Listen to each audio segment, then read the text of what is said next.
Mateus capítulo 5, verso 1 diz assim: vendo Jesus as multidões, subiu ao monte e assentou-se. Aproximaram-se dele os seus discípulos e ele começou a ensiná-los, dizendo: bem-aventurados os pobres de espírito, pois deles é o reino dos céus. Bem-aventurados os que choram, pois serão consolados. Bem-aventurados os humildes, pois herdarão a terra. Bem-aventurados os que têm fome e sede de justiça, pois serão fartos. Bem-aventurados os misericordiosos, pois alcançarão misericórdia.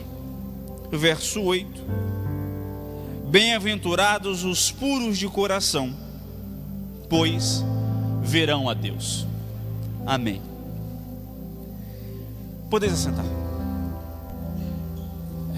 Olha, eu sempre falo e repito que é uma grande responsabilidade ministrar a palavra de Deus, porque requer de nós um senso, uma noção de que eu tenho que falar a palavra de Deus. E esse texto aqui, como nós acabamos de ler, nós tínhamos, eu espero, uma sensação tão corriqueira desse texto bíblico. Todos nós já ouvimos falar do Sermão do Monte, todos nós sabemos que foi a grande pregação de Jesus, onde multidão se sentou diante dele no monte, ele pregou, e nós achamos tão bonito e tal, mas é um texto tão sublime, tão profundo, tão enriquecedor. É a cultura que o cristão deve viver.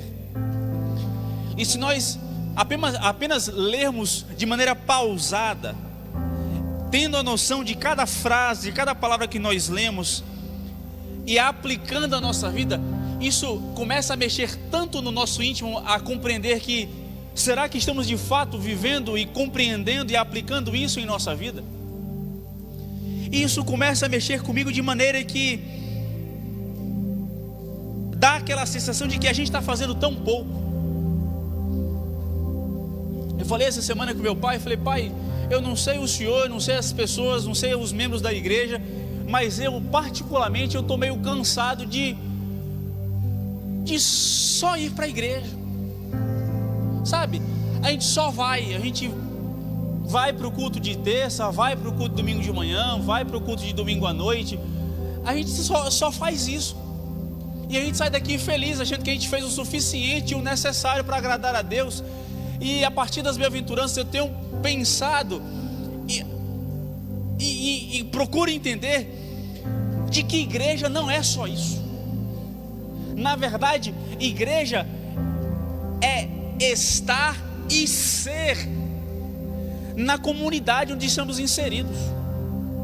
E eu vi uma fala hoje de que nas últimas semanas estávamos tão preocupados se o grande líder que iria se revelar diante de uma religião seria um falso profeta, seria, sei lá, quem seria. E o pastor fala assim: a nossa preocupação na verdade seria com a quantidade de órfãos que estão nas ruas. A nossa preocupação deveria ser com as viúvas que estão aí ao bel prazer. Nossa preocupação deveria ser as crianças, aos jovens que estão sendo jogadas à violência, às drogas, ao abuso sexual, à prostituição. Nós estamos tão preocupados com teorias da conspiração que nós estamos deixando de ser aquilo pelo qual nós fomos chamados para ser igreja. Estamos nos tornando meramente intelectuais da palavra de Deus, mas não estamos colocando em prática a palavra de Deus a nós. Abro aspas, e não falo isso em tom de crítica, até porque não é crítica, mas trazendo para o seio da igreja o seu propósito.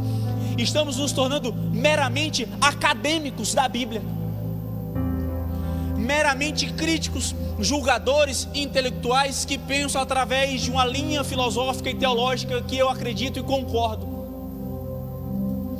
Mas as bem-aventuranças não fala de algo intelectual, não somente também algo emocional, mas as bem-aventuranças busca trazer a mudança do cristão para que ele viva a cultura do reino em sua prática diária, tanto aspecto intelectual, tanto aspecto emocional, em todas as áreas da sua vida.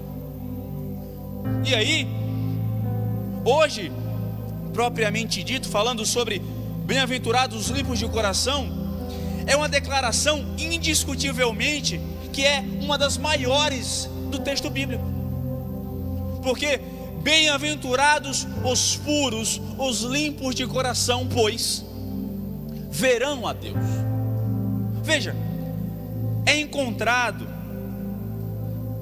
e isso traz e atrai a atenção do povo de Deus, porque para todos os efeitos, o grande objetivo da vida cristã, o grande objetivo de ser cristão, que nós acreditamos e professamos, é alcançarmos a estatura de perfeição para que sejamos arrebatados e possamos finalmente estarmos diante de Deus, para o vermos, para o contemplarmos, para o adorarmos, para o engrandecermos, para estarmos durante a eternidade diante dele. E aí, o interessante é o porquê, sendo na teoria isso o ápice da vida cristã, por que essa bem-aventurança não é propriamente dito a primeira a ser falada, mas a sexta?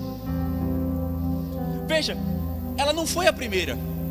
E eu tenho falado com vocês que a ordem de Jesus nas bem-aventuranças não é colocada de maneira à toa e aleatória. Existe aqui um alvo lógico, existe uma sequência lógica para que possamos compreender. Fui eu? Abre um parênteses. Veja,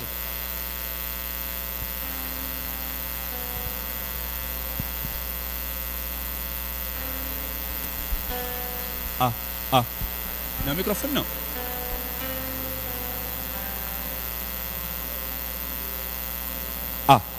Veja, a sequência lógica. Amém. Eu sou surdo só de um ouvido, o outro funciona. Veja, a sequência lógica de Jesus aqui, segundo alguns estudiosos, no mínimo tem duas características. A primeira é que, considerando o 6º versículo, nós entendemos que primeiro, as 3 primeiras bem-aventuranças, os pobres de espírito, os que choram e os humildes, falam acerca da nossa necessidade espiritual. Ou seja, nós compreendemos e temos consciência da nossa necessidade, do nosso ser, como eu falei, através da humildade de espírito, entendendo que nós, fazendo a recapitulação, não somos merecedores e nós não somos capazes de nada, pois eu me anulo, porque eu sei quem eu sou, para que Deus haja em mim. Isso é uma necessidade espiritual. E aí vem falando sobre o choro lamentoso em frente ou em face da nossa pecaminosidade. Ou seja, se eu me anulo, pois eu sei que eu sei que sou pecador, e em face disso eu choro. E através disso, compreendendo que eu sou ninguém diante de Deus e que eu sou pecador, eu sou manso para com o próximo, pois eu sei que ele é tão pecador quanto eu, e eu sou tão ruim quanto ele, pois então eu me coloco em posição de igual para ele. Veja, tudo isso está no aspecto espiritual, e nós entramos então na 4ª bem-aventurança, que é um elo entre a nossa necessidade espiritual e a resposta de Deus a nós. A Bíblia diz que bem-aventurados os que têm fome e sede de justiça, pois serão fartos. Ou seja, serão fartos aqueles que têm consciência de quem é, do pecado que tem e de que é manso para com o próximo. E por isso, entendendo a sua necessidade espiritual, Deus dá fartura àqueles que têm fome e sede de justiça. Como resposta à sede e fome de justiça, sendo farto, nós então nos tornamos misericordiosos. E sendo misericordioso, alcançando a misericórdia, como eu falei semana retrasada, é um ciclo. Não existe um meio para ser misericordioso, ou seja, eu não sou misericordioso para que eu receba, mas porque eu recebi eu sou, e porque eu sou eu recebo.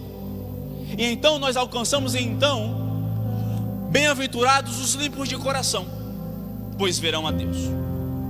Semana que vem, se Deus permitir, o pastor me colocar na escala, será bem-aventurados os pacificadores, porque é uma consequência daqueles que veem a Deus. E a resposta, ou em resposta disso, a bem-aventurança que fecha isso é: nós seremos perseguidos. Veja, em relação ao que somos, existe o elo da resposta de Deus a nós, e por conta disso, a consequência e o ápice é que nós seremos perseguidos. A conclusão, o ápice, o estágio de que nós alcançamos as bem-aventuranças é que nós seremos perseguidos. Então, antes de chegarmos lá, eu pergunto a você: quem aqui deseja chegar no final? Não responda, porque o final é que eu e você, se alcançarmos isso, é sermos perseguidos. E nem todos nós estamos querendo ser perseguidos, ser caluniado, ser morto, seja lá qual for a consequência. E então a segunda análise para isso é entender que existe uma correlação entre a primeira parte e a segunda parte, como eu falei, as três primeiras com as três seguidas de bem-aventurados que têm fome e sede de justiça. Por quê? Porque eu só posso ser misericordioso se eu entender quem eu sou. Eu só posso ser misericordioso para com o próximo se eu tiver conhecimento da minha penúria, entender que eu não possuo nada em mim mesmo. Bem como eu só posso ser bem-aventurado sendo puro de coração se eu compreender quem eu sou no pecado. Porque não pode procurar ou não pode buscar a pureza e a limpeza de coração aquele que não entende que está em pecado. Eu não posso buscar a minha purificação, eu não posso buscar a minha santificação se eu não choro pelo meu habitat lamentável do meu estado pecaminoso.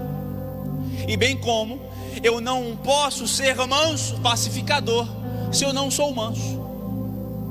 Existe uma sequência lógica entre aquilo que Jesus falou para nós aqui nas bem-aventuranças. Portanto, ele não fala de maneira aleatória, mas é entender que existe um padrão de conduta e de sequência naquilo que Jesus falou para a minha vida e para a sua vida.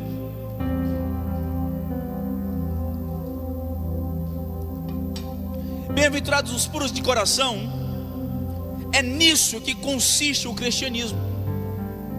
É nisso que está baseado, e é justamente a sua grande mensagem. É sobre o coração. O Evangelho de Cristo Jesus, ele se interessa pelo coração e por tudo aquilo que provém dele. Ele, o Evangelho, as narrativas do Evangelho, a doutrina do nosso Senhor, sempre busca do início ao fim, fala a respeito do coração e de como isso deve ser transformado em nossa vida. O próprio Jesus, em Mateus capítulo 23, versículo 25 a 28, diz assim: ai de vós, escribas e fariseus, hipócritas. Por quê? Porque limpais o exterior do copo e do prato, mas estes por dentro estão cheios de rapina e intemperança. Fariseu cego, limpa primeiro o interior do copo, para que também o seu exterior fique limpo.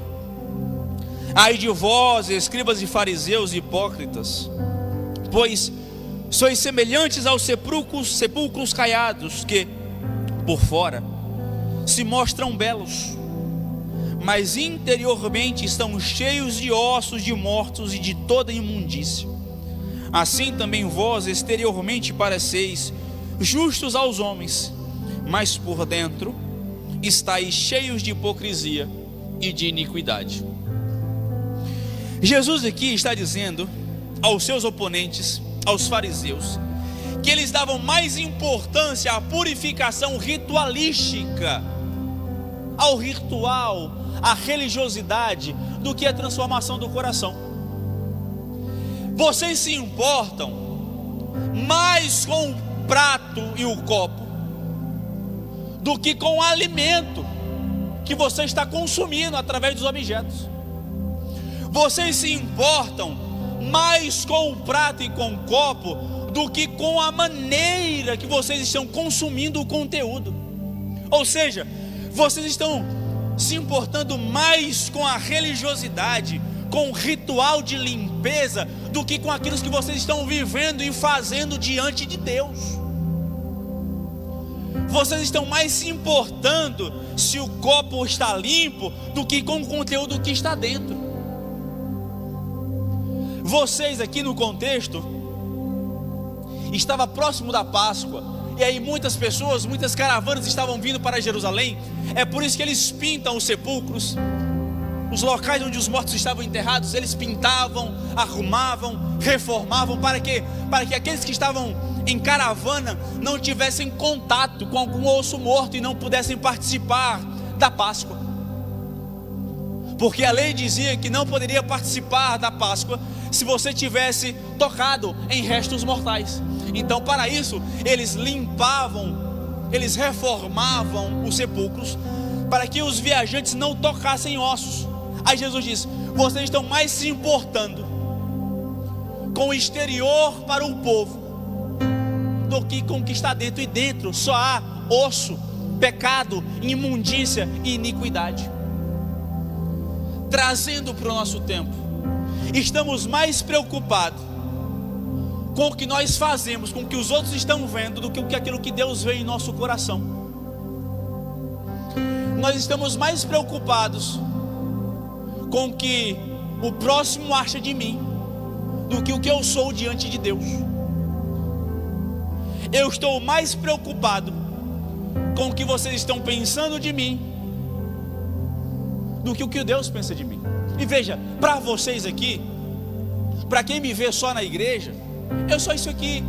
As pessoas me veem cantando, as pessoas me veem dando Pai do Senhor, sorrindo, as pessoas me veem levantando a mão para o céu, as pessoas até de vez em quando, se o fogo for muito, eu falo em línguas bem baixinho, as pessoas vendo eu sorrindo de vez em quando.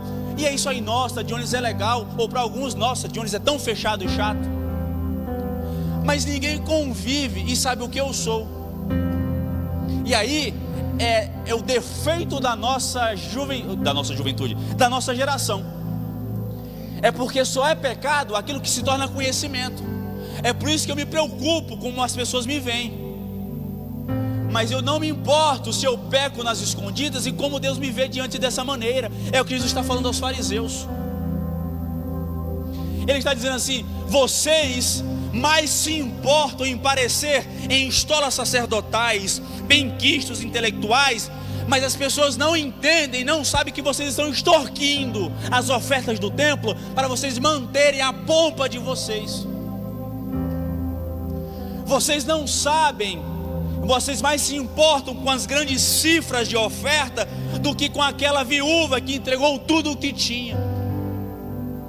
Vocês não se importam em fazer o maior mandamento, que é amar a Deus acima de tudo, com todo amor e toda justiça, mas estão mais se importando em como se parecem diante do povo.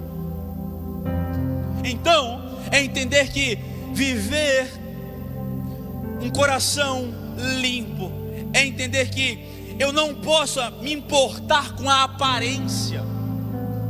Eu não posso primeiro me importar com prioridade aquilo que eu sou de maneira externa, até porque o Senhor Deus falou ao profeta Samuel, ao sacerdote, bem assim: não te importas a aparência, não te importes com a altura dele, nem com a beleza. Por quê? Porque eu não quero ele, mas eu vejo o coração de quem eu escolhi, e esse não é quem eu escolhi. Porque você só vê o exterior, Samuel, mas eu vejo o que está no coração dele. Ele não será um bom rei. A face de que escolheu Davi, aquele que foi esquecido pelo seu próprio pai. Por quê? Porque fisicamente talvez Davi não fosse bem quisto e bem agradável aos olhos, mas o coração dele é conhecido como um coração segundo o coração de Deus. Portanto, nós como igreja precisamos compreender primeiro sobre a nossa vida pessoal. Primeiro, a nossa transformação de um coração limpo e puro diante de Deus, primeiro se começa pela transformação interior e não exterior. Dessa maneira, cabe a nós a atenção, cuidado e responsabilidade com aquilo que nós escutamos e de quem escutamos. Porque pode parecer bem quisto, pode parecer bem arrumado, pode parecer que é muito inteligente, que é um grande homem de Deus, mas às vezes tem um coração ruim e maligno. Amém? Glória a Deus. Às vezes é bem quisto, às vezes é bem bonito, tem uma oratória, é inteligente, mas o coração talvez não seja de Deus. Observação: primeiro vamos cuidar do nosso coração, para depois se preocupar com o coração do outro, tá? Amém? Veja, a grande acusação, como eu falei, de Cristo contra eles, era que estavam mais interessados no exterior, mas ignoravam o interior, onde estava repleto de cobiça e iniquidade.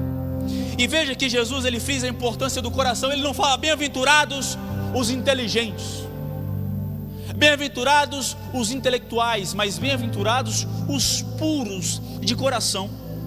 Veja, a pureza aqui de coração, ele não dá necessariamente a importância àqueles que são intelectuais, porque, como eu falei, o evangelho, e isso eu falo com muito cuidado, para que a gente não possa entender errado. Obviamente que possamos estudar, crescer intelectualmente, procurar a teologia, ter uma teologia bem formada, bem embasada, e que ensine sobre a palavra de Deus, mas é entender que não possamos nos tornar meramente pessoas frias, técnicas da palavra de Deus. E os mais emocionados vão dizer amém. Nem tudo é estudo. E eu digo para os emocionados, nem tudo também é somente barulho e emoção. Precisamos, e aí é o cuidado que nós devemos ter, porque nós temos hoje denominações que estão na extremidade da frieza teológica, e temos denominações na extremidade do barulho e da emoção, sem Bíblia nenhuma. E aí nós ficamos nesse meio termo aqui. Eu gosto de fulano porque fulano prega a Bíblia, mas fulano é frio. Mas eu gosto do barulho, eis que eu te digo, porque eis servo meu. Mas quando você olha e compara com a Bíblia, a pessoa diz qualquer outra coisa menos a partir da palavra de Deus. E aí está virando bagunça as duas extremidades, porque nós temos uma coisa técnica que não gera nada, não gera vida, não gera transformação, não gera purificação, não gera metamorfose através da palavra, não gera um novo nascimento, não gera nada pela técnica. Mas nós temos um barulho, um excesso de emoção que também não gera nada, a não ser barulho, incômodo aos ouvidos e falsas profecias. E para alguns, eu não vou citar o que eu pensei não, amém. Mas veja, são duas grandes extremidades que estão em nosso meio, estão entrando em nossa casa, estão entrando em nossa mente, estão entrando em nosso coração, e estamos esquecendo simplesmente de compreender a palavra de Deus e colocá-la em prática de maneira sincera com o nosso coração. Veja, a sinceridade, o vocábulo coração na Bíblia não é somente o lugar das emoções, mas inclui a sua totalidade, a mente, a vontade, as emoções. Por isso o Evangelho de Deus a nós começa em nosso coração, porque nós temos um coração novo em Deus, porque nós temos uma nova vida em Deus. Por quê? Porque tudo procede do nosso coração para a nossa vida de maneira completa. Então, precisamos também salientar que o coração sempre é o manancial ou o nascimento das nossas dificuldades.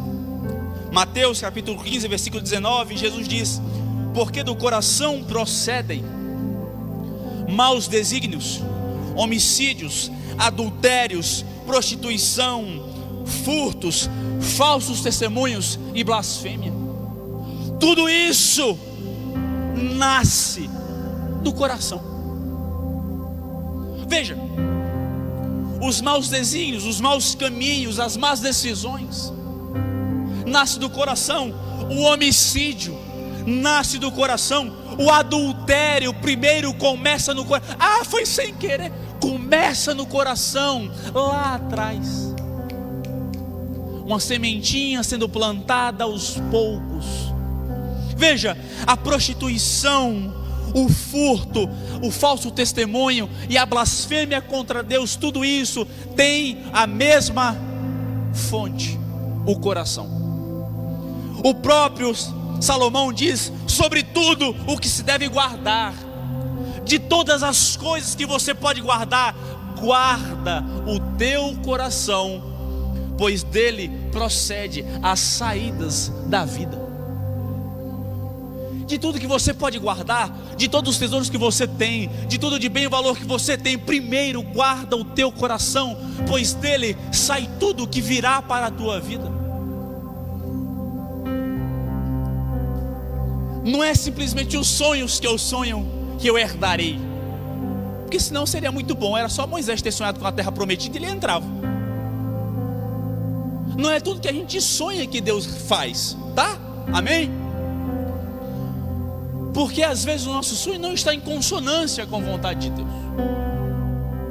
Mas nós devemos guardar o nosso coração, porque dele sai aquilo que nossa vida vai gerar em nós. Precisamos conhecer e entender que toda essa propaganda de que você é fruto do meio, e eu vou dizer assim, vou recapitular e refazer. Essa propaganda de que todo mundo entendeu? As coisas são frutos do meio, isso é mentira. Obviamente, sei e entendo que se você está em um meio de influência, onde você não tem poder sobre o meio, sobre o ambiente, é muito capaz de você ser influenciado, acredito. Mas dizer que todas as dificuldades da nossa vida é consequência do meio, eu não acredito, porque se isso fosse verdade, Adão e Eva não tinham pecado, porque eles estavam num ambiente perfeito. Adão e Eva tinham a visita de Deus todos os dias. Eles tomavam um chá da tarde com Deus todos os dias. Eles conversavam com Deus todos os dias. Adão trabalhava no jardim, Eva trabalhava no jardim. Ambos estavam na presença de Deus, de maneira que eu e você não temos nem capacidade de pensar como eles viviam, mas eles estavam diante de Deus. Era um ambiente perfeito, sem pecado, sem diabo, sem nada de ruim. E mesmo assim eles pecaram. Então é o ambiente que me faz mentira, porque ambiente perfeito não faz ninguém. Se não estava eu e você aqui nesse exato momento no Éden até hoje. Mas é do nosso coração que procede os nossos desejos, as saídas da vida. Portanto, é preciso compreender que eu não posso me enganar com o ambiente, porque Jeremias capítulo 17 versículo 9 diz: enganoso é o coração mais do que todas as coisas, e desesperadamente corrupto, quem o conhecerá? Jeremias está dizendo que o nosso coração é desesperado em corrupção.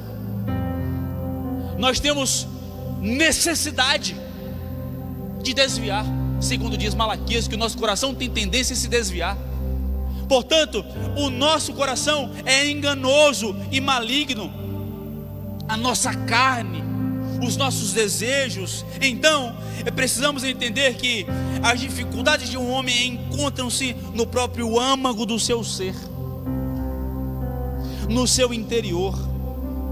Então, é necessário não somente um mero aspecto e crescimento intelectual, nem somente um aspecto emocional, mas é compreender que nós devemos ter uma transformação diante de Deus.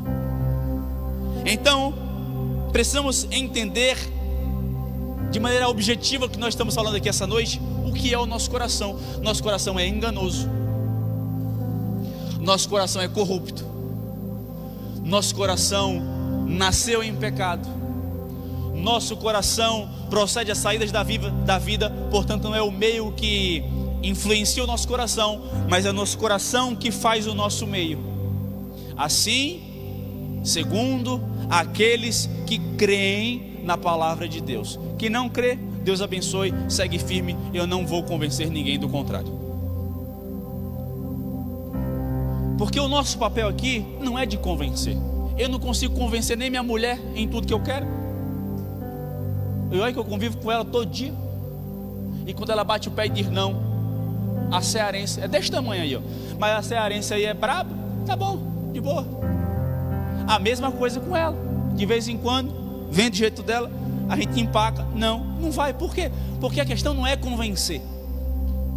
A convenção é viver e sermos exemplos um para o outro, de maneira que a gente se influencie e, se for oportuno, cresçamos na presença de Deus.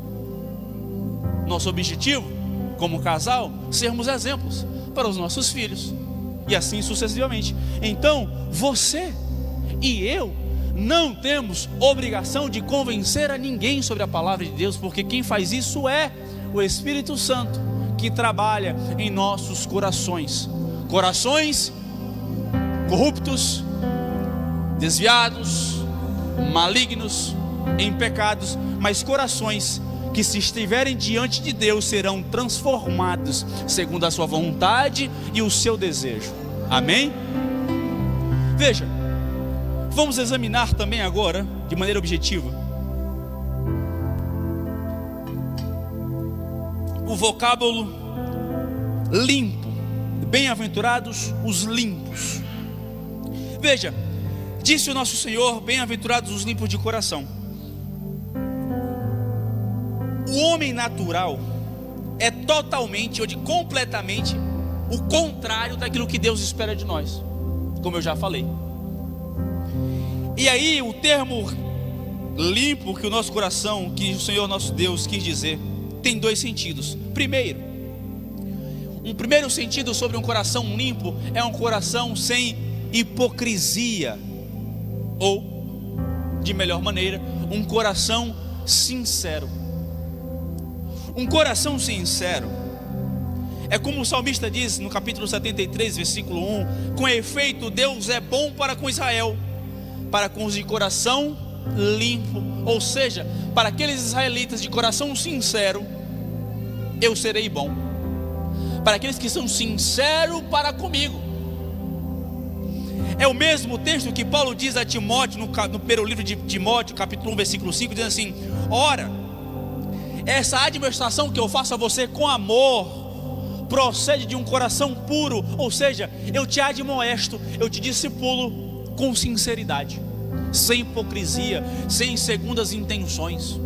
Eu te ensino não é porque você tem algo a me oferecer, mas é com sinceridade para o teu desenvolvimento, com um coração sincero e puro, de consciência boa e de fé sem hipocrisia. É o que Paulo fala ao Timóteo. Veja, puro aqui é um sinônimo de sincero. E aí, os indivíduos sinceros são os homens que pensam, falam e agem sem hipocrisia em sua conduta, com um coração sincero para com Deus, bem como para com o próximo, bem como para consigo mesmo. É entender que quem eu sou diante de Deus é o mesmo que eu sou sozinho, e é o mesmo que eu sou diante do próximo. Olha que dificuldade se você fosse a mesma pessoa diante de Deus e diante de nós. Você consegue ser diante de Deus o que você é quando ninguém está vendo? E nós somos diante das pessoas o que nós somos diante de Deus? Nós glorificamos e exaltamos a Deus em tudo o que nós fazemos, com sinceridade, com amor, sem hipocrisia. Veja, Jesus diz logo adiante no Sermão do Monte, no capítulo 6, assim, ó: são os olhos a lâmpada do corpo. Se os teus olhos forem bons, todo o teu corpo será luminoso. Se, porém, os teus olhos forem maus, todo o teu corpo estará em trevas. Portanto, caso a luz que em ti há sejam trevas, que grandes trevas serão. Olha que interessante o que Jesus fala sobre a sinceridade do teu olhar e aquilo que você faz através do teu olhar, como isso gera em você vida ou morte, escuridão ou clareza. Veja, aquilo que nós somos em secreto será como lâmpada para o nosso corpo.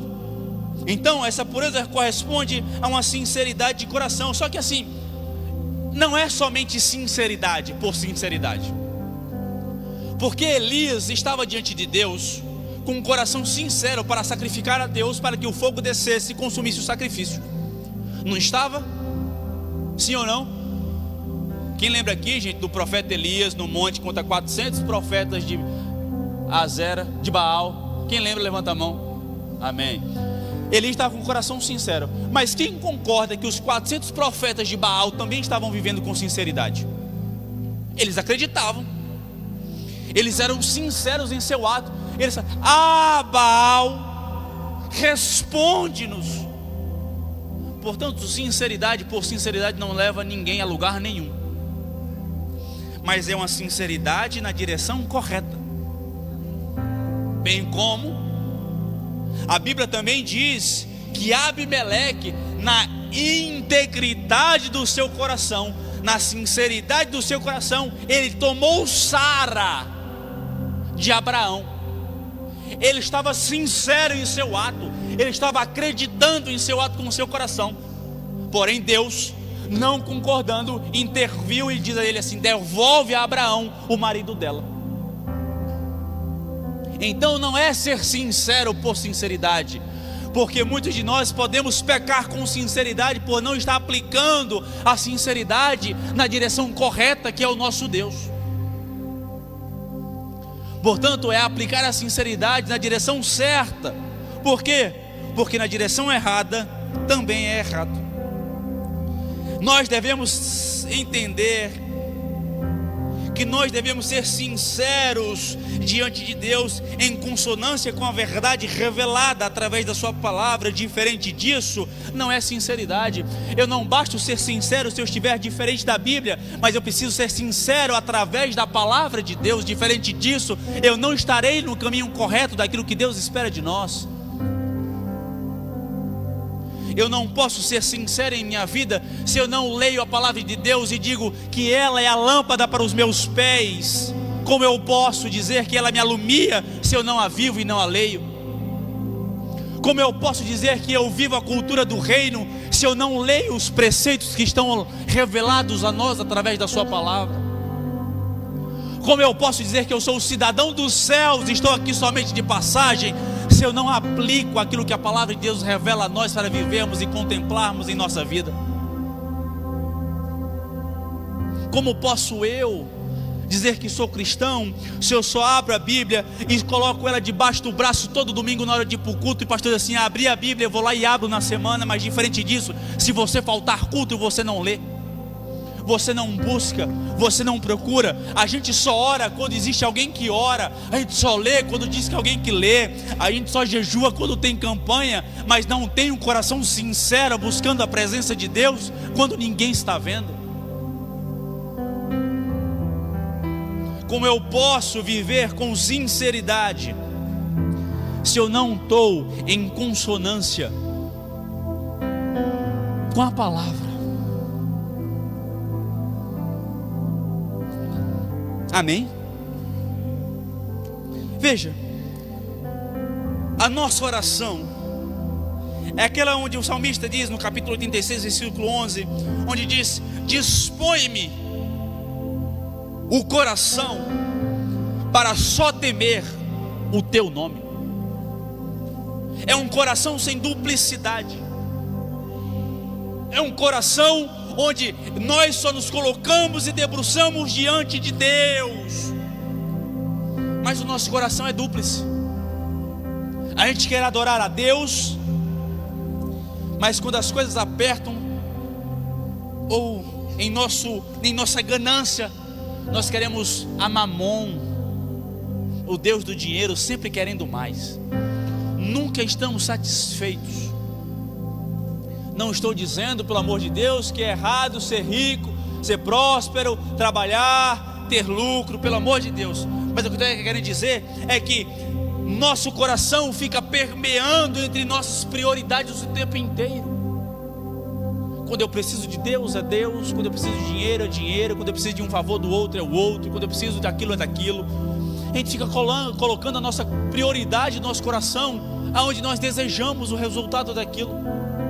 E começamos a tratar Deus como um garçom que se dispõe a entregar o que nós pedimos.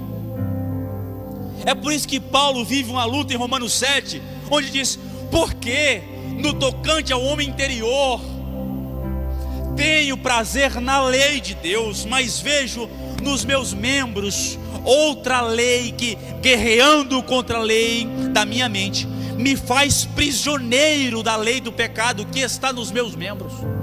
Paulo está dizendo: eu tenho uma dificuldade porque eu estou guerreando entre aquilo que eu sou internamente e aquilo que eu sou de maneira externa. A minha vida espiritual deseja e tem prazer na lei de Deus, mas a minha carne tem prazer no pecado.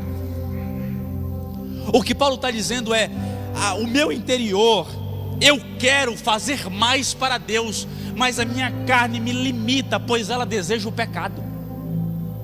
Eu quero fazer mais, eu quero mais da presença, eu quero mais da palavra, eu quero mais da revelação, eu quero mais da oração, eu quero mais do jejum, eu quero mais da presença, mas a minha carne me limita porque ela tem prazer no pecado.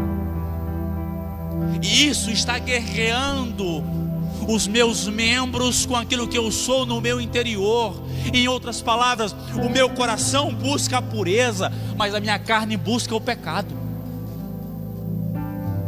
E essa guerra, se Paulo luta e lutou, quanto mais eu e você nos dias de hoje. Todos nós aqui, na hora do culto, nós desejamos orar mais. Nossa, o pastor está falando sobre oração, e quando eu chegar hoje em casa, eu vou tirar a madrugada de oração. Aí chego em casa, deixa para amanhã, Deus, estou cansado. O pastor falou sobre estudar a palavra de Deus. Eu todo dia vou estudar durante 30 minutos, 1 hora, vou ler, vou comprar curso, vou colocar na faculdade à distância, presencial, seja lá o que for. Não estou com tempo. O pastor falou sobre ação social. Eu vou arrecadar roupas para aqueles que estão necessitados no frio. Eu vou arrecadar alimento para aqueles que estão passando fome. Eita, não vai dar. Eu não estou com tanto tempo. Por quê? Eu vou para a igreja hoje, mas hoje teve Bavi. Uns estão felizes e outros estão tristes, mas o resultado que importa é que eu fui assistir o jogo. Hoje eu não vou para a Santa Ceia porque tem algo importante que eu havia marcado. E nós começamos a negociar com a nossa vida cristã, nós começamos a negociar com as nossas vontades e prazeres. Não estou dizendo somente sobre o pecado, mas estou falando sobre o foco nas coisas passageiras que não nos acrescentam. O prazer na lei do pecado e o prazer da lei de Deus começa a ser negociado em nosso coração, onde nós temos dois lados: aquele que agrada um pouquinho aquilo que quer Deus, e quando oportuno agrada um pouquinho aquilo que quer me agradar. E a gente fica nisso aqui, parecendo aquela brincadeira que você pula de um lado para o outro na corda, porque você tem uma vida de dois lados. E isso não é o que Deus deseja a nós. Veja, portanto, precisamos entender que nós, de alguma maneira, precisamos tirar todas as travas que nos impedem de estar mais na presença de Deus, de maneira que nós passamos a parar com essas negociações internas e entender que tudo que nós fazemos, que tudo que nós falamos, que tudo que nós pensamos, que tudo que nós geramos, que tudo que nós sonhamos, que tudo que nós trabalhamos, que tudo que nós vivemos tem como prioridade única a glorificação de Deus. Isso não te faz viver uma vida chata.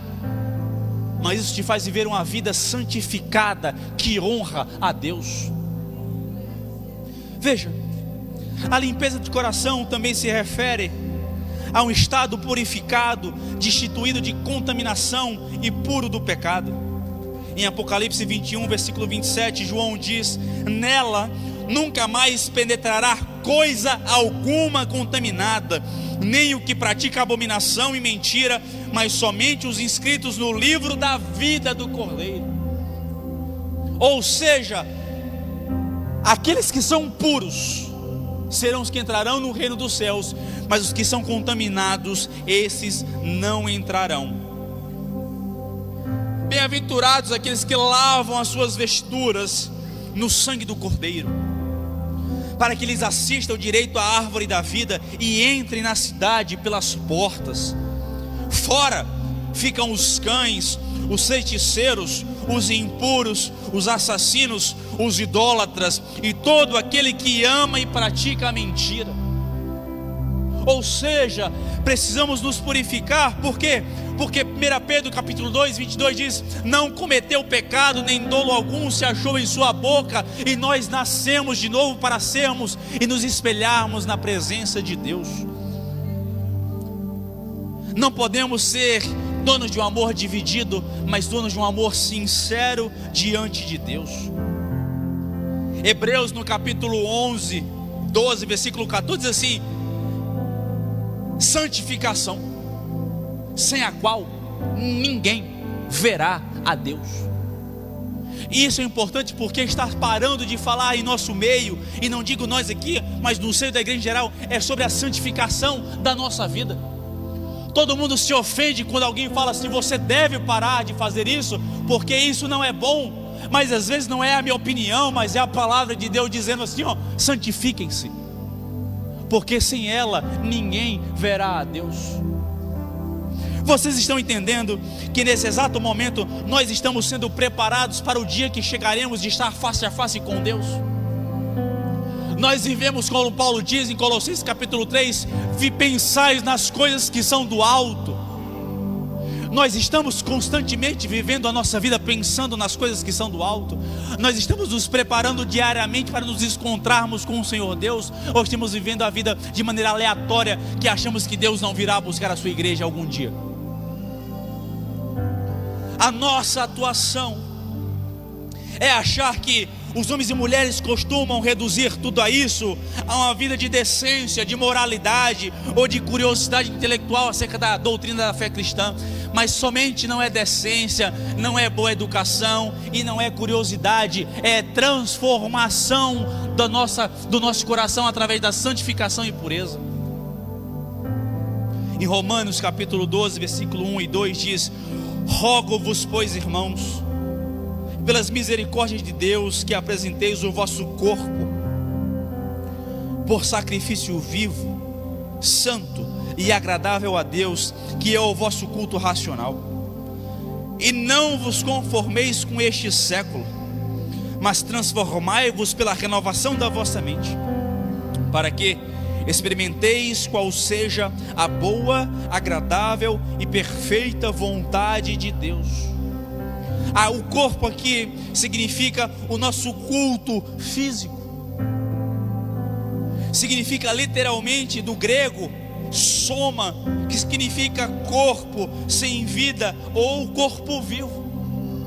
Paulo está dizendo que o seu corpo, o seu físico, a sua carne deve estar como culto ao Senhor. E isso eu vou trazer a você a sua memória. Não sei quem aqui já curtiu o carnaval em Micareta, e não precisa dizer que você foi, mas a gente sabe que nunca foi, que o povo está lá no meio da avenida pulando, festejando, se batendo, se aglomerando, virando a madrugada sobre cachaça, sobre álcool, sobre drogas, em prostituição, e está todo mundo feliz. A gente vem para o culto,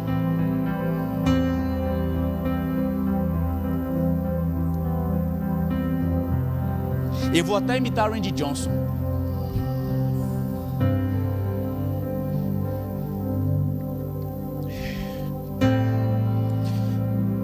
E a gente não está cultuando com o nosso corpo. Eu não estou falando para você girar aqui, redemoinho e virar um furacão, mas se você quiser, faça. Mas o que eu estou dizendo é que o seu corpo também precisa participar do seu culto. Se você quer pular, pula. Se você quer ajoelhar, ajoelha. Quer ficar parado, para. Mas a questão é que muitos de nós, ou talvez todos nós, de ponta a ponta, da porta ao pastor, todos nós estamos parados com o nosso corpo físico, com o nosso culto físico. Estamos satisfeitos em sentar na cadeira e ficar olhando para quem está falando aqui.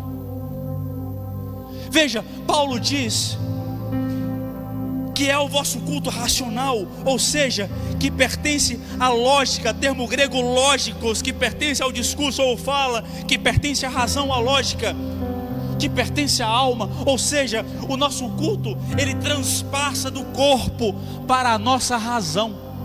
Nós precisamos estar conscientes do nosso culto. Eu preciso estar focado em prestar culto ao Senhor. Eu tenho que ter a lógica em minha mente de que eu vou para a igreja para cultuar, prestar louvor, prestar adoração, prestar entrega, tudo de maneira consciente. Não é você estar andando pela rua e o culto te pega. Não. É você ter a consciência de que culto deve ser entregue de maneira racional. Eu quero cultuar a Deus, entrega. Mas tem um rebanho de gente que acha que Deus vai entregar culto a nós, e quando Deus entregar a nós, nós vamos cultuar a Ele. Mas a gente não pode vir para a igreja sem vontade, sem conhecimento, sem consciência do que é estar na igreja. E nós estamos perdendo a consciência do que é estar em culto. Temos mais respeito na sala do cinema do que no templo. Temos mais respeito na casa do prefeito, dos vereadores, dos deputados, do Senado, do que na igreja. E quiçá quem é o homem que merece mais respeito do que Deus? Ficamos resenhando, ficamos brincando, não só uns com os outros, mas no seu próprio coração. Em vez de estar cultuando, está olhando a vida do outro, está olhando a roupa do outro, está olhando como o outro veio, está olhando a forma que a pessoa se sentou. E não é problema teu. Foca no culto ao Senhor de maneira consciente e racional. É o que falta em nós, consciência do nosso culto. Aí vai para casa, Deus não falou. Como? Se a gente não prestou culto. E Paulo diz assim: e não vos conformeis com este século, mas transformai-vos. Metamorfose, do grego metamorfo. Em outras versões diz: e se deixais transformar. Ele coloca de maneira inclusa aqui que é necessário o Espírito Santo para a transformação, da renovação da vossa mente, que significa o estado espiritual, que vem do grego nous, que é como a capacidade para a verdade espiritual ou poderes superiores da alma. Ou seja, a maneira que eu presto o meu culto físico, a maneira que eu transformo a minha racionalidade, o Espírito me transforma, de maneira que o meu espírito é mudado diante dele. Ou seja, a minha totalidade, corpo, alma e espírito, está diante de Deus, sendo transformado pelo Espírito Santo em nosso coração. Só que o que falta em nós é que então, através do culto físico, através do culto racional e da transformação, experimentaremos qual seja a boa, a agradável e perfeita vontade de Deus. O nosso erro é querer viver tudo isso, a boa, a agradável e a perfeita vontade de Deus, sem prestar culto físico, sem prestar culto racional e sem haver transformação. Eu estava lembrando que essa coisa de racionalidade e foco é tão incrível, se a gente quiser. Já estou encaminhando para encerrar, 5 minutos eu encerro. Um dia desse eu inventei de lutar um campeonato. O ginásio cheio, devia ter umas 1000 pessoas no ginásio gritando. Só que você percebe, ou eu percebi, que quando a gente tem vontade de focar, a gente foca, é que estava todo mundo gritando. Mas eu, na hora da luta, eu olhava somente para o meu professor, e a sensação é que tudo silenciava, e eu só escutava a voz dele e as instruções dele, porque o meu corpo estava de maneira racional, apta e focada para fazer aquilo que ele estava vendo de fora, de maneira que eu era transformado na minha ação dentro do tatame. Se em algo secular, se em algo que nós fazemos fora da presença de Deus, temos tamanha capacidade de foco, porque não exercemos o mesmo foco e força de vontade de sermos transformados por aquele que está vendo a nossa vida de fora, para que sejamos melhorados, transformados, desenvolvidos em sua presença. Nós temos tanto foco que nós imprimimos uma foto da casa, a foto do carro, e colocamos no espelho do nosso banheiro, para que no dia que a gente acorde todo dia, diz assim: eu vou trabalhar, eu vou conquistar e eu vou ter. Mas nós não temos o mesmo foco da transformação espiritual diante de Deus. Por quê? Por quê? Estamos entendendo? Amém. Vamos lá, encerra. Conclusão: veremos a Deus. Essa é a conclusão da bem-aventurança. Pastor, é uma visão objetiva? É uma visão espiritual? Não sei. A Bíblia não gasta muito tempo dizendo o que é que nós vamos fazer, não. Se vai ser uma visão espiritual, se vai Deus se revelar a nós. Porque Jesus diz assim: jamais tendes ouvido a sua voz de Deus, nem visto a sua forma. João 5,37. Jesus também diz que não que alguém tenha visto ao Pai, salvo aquele que vem de Deus, este o tem visto, o próprio Cristo. Jesus também fala que ninguém jamais viu a Deus. O Deus unigênito que está no seio do Pai é quem o revelou. Jesus também diz que quem me vê a mim, vê o Pai. Eu não vou gastar tempo aqui dizendo qual é a maneira que nós vamos ver a Deus. Fato é que nós veremos a Deus de alguma maneira. Óbvio que é importante salientar que aqueles que vivem a bem-aventurança já podem pela fé ver a Deus. Como assim, pastor? No ato de amar ao próximo, no ato de cuidar de quem precisa, no ato de sermos comunidade em nossa comunidade que estamos inseridos, o ato de amarmos a quem precisa, o ato de amarmos e de investirmos nas crianças carentes, nas viúvas, nos órfãos, naqueles que buscam cuidado, na maneira que nós sermos igreja onde estamos inseridos. É a maneira de ver Deus na natureza, é entender que o passarinho que levanta de manhã e canta é Deus, porque foi Deus que criou. É entender que o peixe foi Deus que criou. É entender que as árvores que estão na avenida foi Deus que criou. É entender que o sopro da vida, o fato de estarmos aqui, foi Deus que criou. E quando nós começamos a ver Deus em cada coisa, começaremos a perceber que certas coisas não têm significado nenhum diante da beleza da criação de Deus. É entender que a simplicidade da vida e o equilíbrio, a homeostasia, aquilo que Deus criou para nós, é também contemplar a sua presença. Mas o que é mais incrível, e eu achei isso aqui, e quase concluindo, eu quero que você abra comigo no livro de Hebreus capítulo 11, para que você leia comigo. Veja, é como Moisés, Hebreus capítulo 11, versículo 23. Mas enquanto você abre, é como Moisés, que um dia ele conversava com Deus face a face, e Moisés fala assim: eu quero mais. E Deus coloca Moisés por detrás da rocha, pela brecha, coloca a mão sobre ele, o protegendo, e ele vê as costas de Deus passando por ele. Ele contemplou a presença de Deus. Só que o livro de Hebreus capítulo 11, versículo 23, me traz uma revelação sobre Moisés ainda muito mais bela do que eu achava que ele viveu. Porque diz assim: pela fé, Moisés, apenas nascido, foi ocultado por seus pais durante 3 meses, porque viram que a criança era formosa. também não ficaram amedrontados pelo decreto do rei.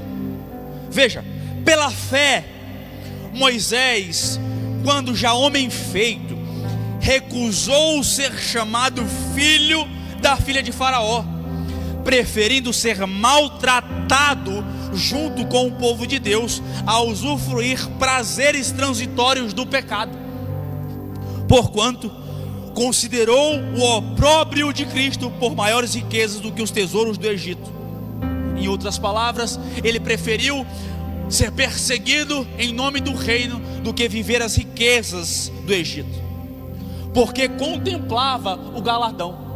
E aqui, pela fé, ele abandonou o Egito, não ficando amedrontado com a cólera do rei. E a parte mais bela é que diz assim, antes permaneceu firme, como quem vê aquele que é invisível. Eu achei isso aqui tão incrível. É que a gente acha que Moisés só começou a falar com Deus face a face, ou só viu Deus lá quando Deus passou pela brecha. Mas em toda a sua vida, a maneira que Moisés se conduziu em suas decisões, em todo o seu caminhar, em todas as suas decisões, em todas as suas escolhas, ele tomou decisão como aquele que vê a quem é invisível. Eu não vou conseguir passar para vocês o que eu entendi, mas o que a Bíblia está dizendo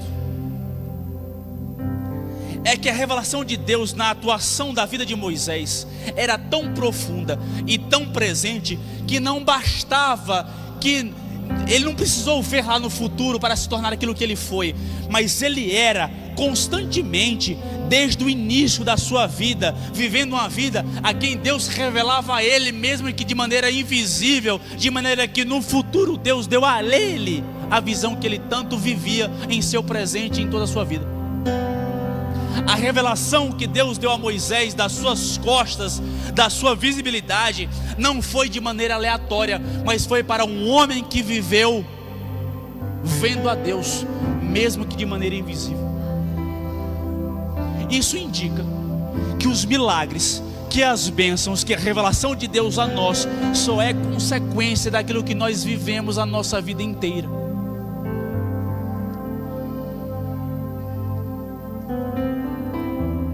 Que você entenda, como Moisés entendeu, a viver uma vida onde você vai para o trabalho tendo a certeza de você estar vendo Deus invisível do teu lado. Que você viva o seu casamento na sua intimidade, tendo a certeza de estar vendo Deus que é invisível. Que você crie os seus filhos, tendo a certeza que você está vendo a Deus que é invisível. Que você esteja no trabalho, que você esteja na escola, que você esteja na faculdade, que você esteja com seus amigos, que você esteja com sua companhia, que você esteja só, tendo a certeza de estar vendo Deus, mesmo que Ele seja momentaneamente invisível. Por quê? Porque bem-aventurados são os puros de coração, porque verão a Deus.